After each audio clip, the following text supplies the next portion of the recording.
Welcome back everyone to my Let's Play of the Final Fantasy Legend 2. We last left off, we had just entered Giant's Town, the portion of the town that used to be inhabited by giants. So apparently there's no more giants in this town anymore. They all shrank.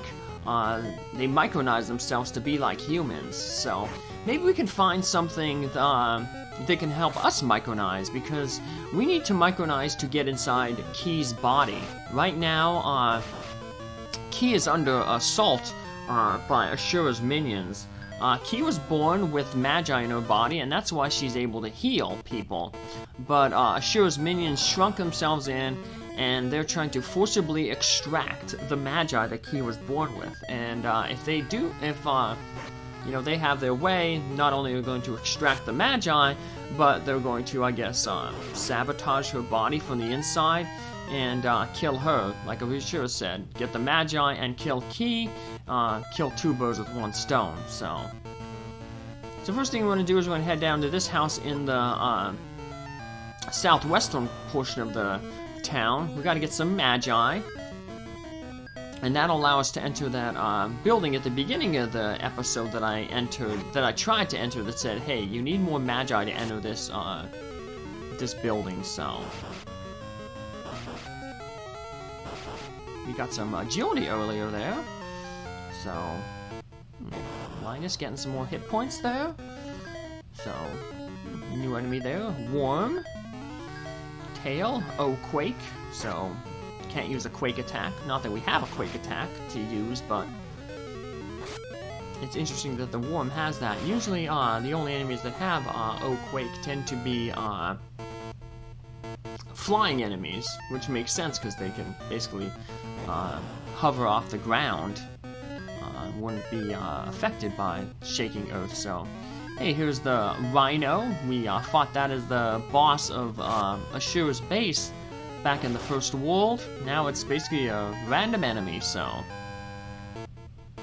got a stat gain up there, got some extra hit points.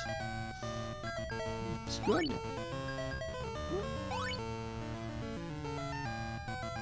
Here we go. So let's head up.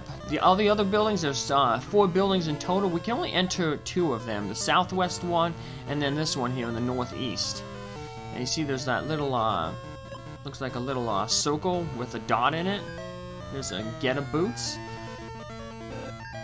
First piece of footgear. So as you can see, they increased our strength by 5. I think I said in the last episode they did increase it by 10. The other piece of giant's gear equip it by 10.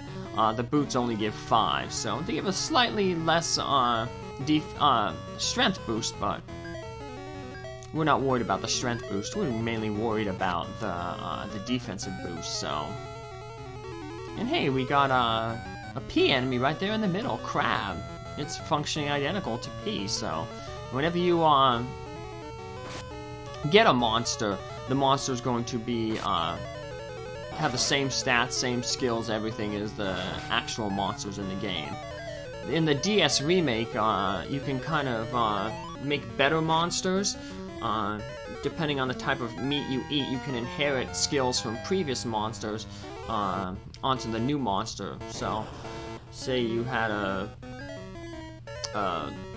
spellcaster, and then you turn into a crab, you might inherit one of the spells that previous monster had onto your crab, so to make it a little bit better. So, but no, not here in this original base game. So. The DS version was never released in America, but some people did a fan's translation of it. So there's a guy, David Vink. He plays a lot of role-playing games, and he did a walkthrough of that fan translation. So. Well. So yeah, these robots, they can be annoying too. Robots can also drop, like humanoid monsters, they can also drop gear, so. Got some meat, we got some agility, got some hit points, good battle. And we got the Micron. that is the special item that we need to be able to micronize. So now that we got that item, we can head back to the Shrine of Isis, where Key is at, and use the Micron to shrink and enter into her body. And that's going to be our next dungeon, and it's really, really neat. I think it's an awesome concept. Makes the dungeon very, very unique. Yeah, we're actually going to be going into Key's body and going into different areas in her body and fighting the monsters in there, getting the magi. We're going to go to each of her hands, each of her feet, and her heart, and her stomach stash, intestinal tract, and get magi from there. And then we're finally gonna enter into her brain to get magi there. So yeah, it's a really neat, interesting dungeon, and the dungeon is laid out just like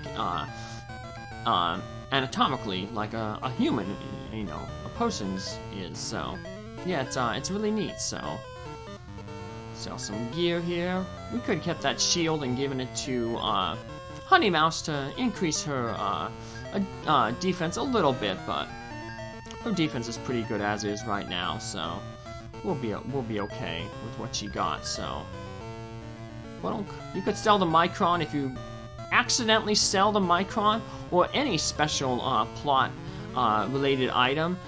Just go back to where you found that plot item and it'll respawn there. So yeah, in some future dungeons, you're gonna get keys that'll open doors, and you know, if you accidentally sell one of those keys, you know, in order to prevent you from, you know, soft locking the game or preventing you from completing the game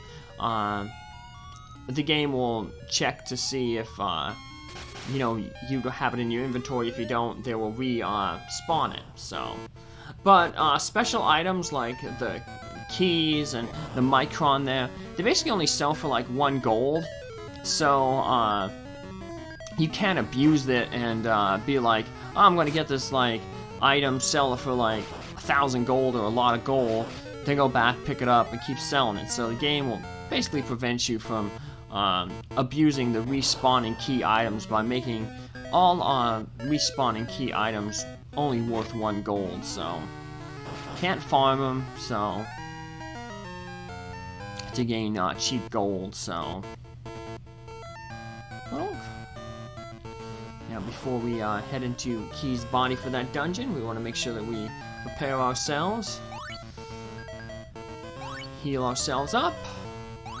Then we stay at the inn. That'll recharge all our abilities, and we don't have to spend any money because we have the cure ability, and it's a nice way. Now, it takes a lot of castings of cure to heal Honey Mouse, because Honey Mouse has no mana, and the amount you heal is based on your mana stat as well. Key, let's go in. We used the Micron and became small. But one way you can take care of, you can heal your robots for free, is if you have a piece of armor, just decrypt the armor and then re-equip the armor, and every time that you do that, the hit points that the armor gives to the robot will be bestowed upon the robot. So, say the robot right now, Honey Mouse has, let's make something up, 200 hit points max, and equipping a silver helmet gives her 20 hit points, and she's down to 10 hit points. Take the silver hit points off, she'll have 10 hit points, and her max will drop down to 180.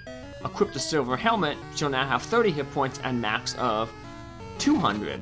Take it off again, she'll be down to 30, 180. Equip, 50, 200, and keep going until you fill up the hit points. So that's a cheap way to heal your robots and save your cure spells for healing your monster, your mutant, and your human. So in that case, Vincent, Linus, and P. So it's not too much of an issue right now because our hit points are very low. Hit points can,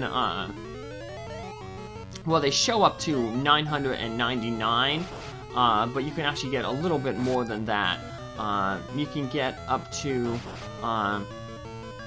9, basically infinite with your robots through a glitch, and I'll kind of show off that glitch.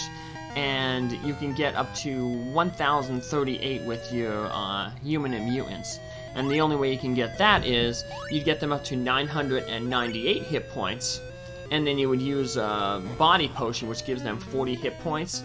So 998 plus 40 would equal 1038. If you try to give a potion when they're at maxed out 999, well, then it won't allow you to do that. So, but you got some new two new humanoid enemies there: the samurai and the conjurer, I believe it was. But once again, they can drop their equipment. So, wizard type enemies are pretty good because they can drop their spell books, and while the other humanoids are dropping equipment, they're dropping like really cheap stuff like the Colt gun. The mercenaries drop the Colt gun.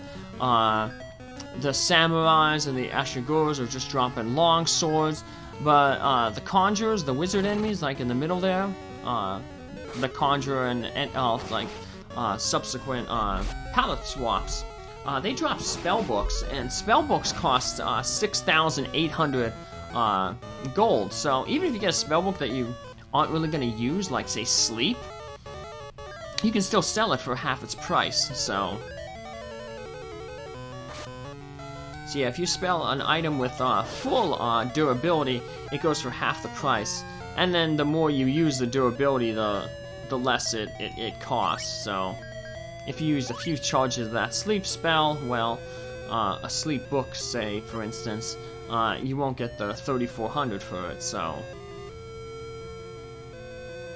yeah, if you don't plan on using an item to completion, you might as well just not use it at all, so you get full price for selling it. So here we have an annoying enemy, these cobbles. They have O Change. That's a combination of 4 different abilities: O Poison, O Para, like the robot has. So we can't poison them, we can't paralyze them, put them to sleep, or confuse them, curse, or blind them. They also have O Stone, which means we can't turn them into stone, which makes sense, it's a rock. What would you do if you turn it into stone? And then finally, O Change also comes with O Weapon, which doubles basically their physical defense when attacked with a melee weapon. So that's why you'll notice that our damage that we're doing isn't a lot. Even Honey Mouse there ain't doing a whole bunch of damage, and she was doing a ton of damage. She was basically the MVP when fighting Ashura. So we're gonna clear. Well, it would be Key's right side of the body, but on the screen it's the left side of the body first. So we'll take care of a hand and a foot on this side, and on this side we will also have access to I believe the heart, and then on the other side we get access to the stomach/intestinal tract. So now one of the good things is in this dungeon is it's very long, because like I said, we're going through all these chambers, a lot of enemies. You don't have to complete this dungeon all at once. So that area that we came in, that doorway that we came in, we can leave Key's body by just going into that doorway.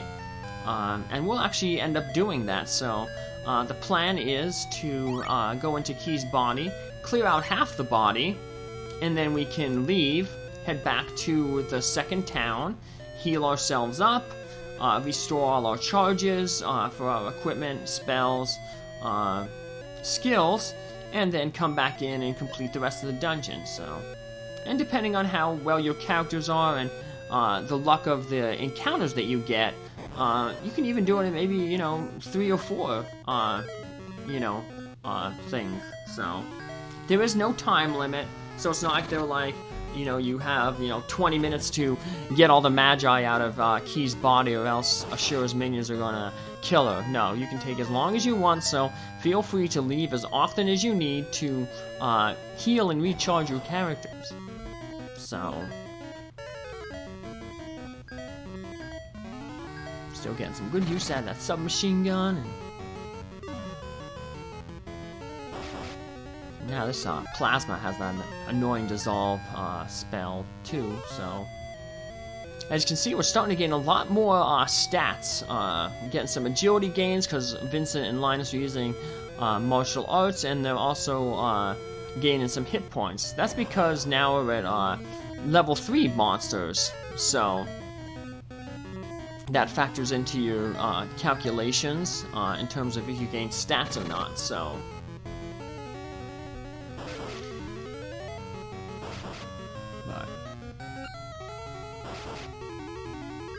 Basically, a good baseline is you'll probably, like, you basically look at the level of the monsters that you're fighting and then kind of multiply it by 10, and that's kind of where your stats can kind of get to before they start, like, slowing down. So, for instance, if you have, like, 10 or above in a stat, and you're fighting level 1 monsters, you're most likely not going to get any stat level ups. We're fighting level 3 monsters here, so we can probably get, up to around, maybe 30 in a stat. But after that, then, because of the formula used, it'll basically just slow down to a crawl. So after that, so... That's the game's way to prevent you from, just grinding on just weaker enemies. The game basically says, like, well, you're not getting any real experience from fighting these enemies anymore because they're too weak for you. You're just basically steamrolling over them, so... That is that's another change that they made from the Final Fantasy Legend, the first one. You can just power up your mutants as much as you want in that game. Fighting any monsters. It didn't matter the level of the monster, so a lot of people power up their mutant to basically max stats. One of the good places to do that is right at the right after the first world. You can buy the grenades, and then go to that pseudo hell world, where you talk with the gargoyles and you get into a fight with a group of gargoyles, and grenades can one-shot the gargoyles.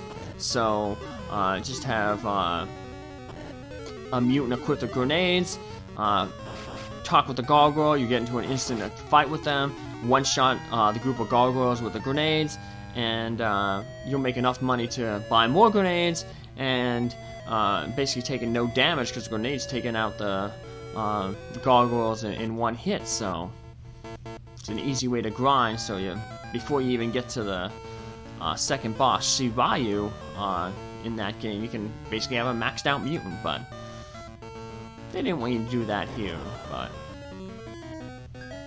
they prevented you from abusing the system, so... But that's okay, because, if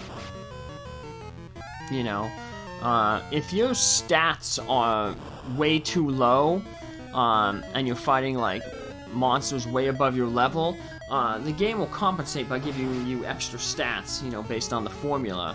So, like, if for some reason we end up fighting, like, a level 10 monster right now, you'll gain a lot of stats. And we'll notice that when you get to the final area in the game, the final dungeon, all the monsters there are the max level, and they're impossible to run from, so you're forced to fight them all, and you'll see that stats just grow up crazily in that area. So there's also another world that it's a bonus type world that you don't necessarily have to complete, but if you do decide to complete it, it's called the Nasty Dungeon. The monsters in it are up to 2 worlds ahead of where you should be, and that's a way to gain a lot of stats. But That won't be for a long, long time, so. But hey, we just heal ourselves up, and in a short time from now, we'll be going back into Key's body in our next episode. Take care, have a good day. Bye.